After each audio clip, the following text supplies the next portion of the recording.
Монгол улсын ерөнхийлөгчийн үндсэн хуульд заасан бүрэн эрхийнхээ хүрээнд тавьсан хоргийг сая одоо манай намын бүлэг яг хуралдаж явах үедээ давхцаж бид мэдээлэл авсан.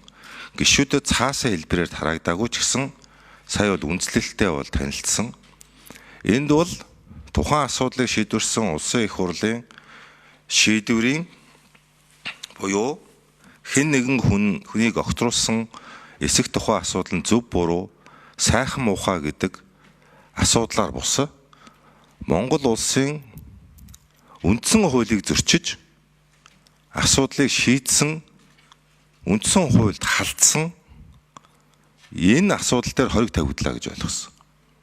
Тэгэхээр үндсэн хуулийн зөрчил нэгэнт гарсан тодорхой ийм асуудал дээр улсын их хурл дахь намын бүлэг түүнийг хүлээж авахгүй тухай улс төрийн шийдвэр бол гаргаж болохгүй юм байна.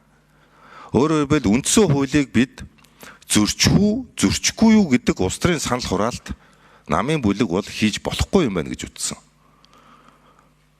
Та бүхэнд ойлгож байгаа. Тийм учраас одоо Монгол улсын үндсэн хуульдаа үнэнч байхаа тангаргалсан ард түмний төлөөлөгчд бид үндсэн хуульдаа үнэнч байх шийдвэр гаргах ийм бүрэн дүрэн ихтгэл төгс байгаа гэдгийг хэлье.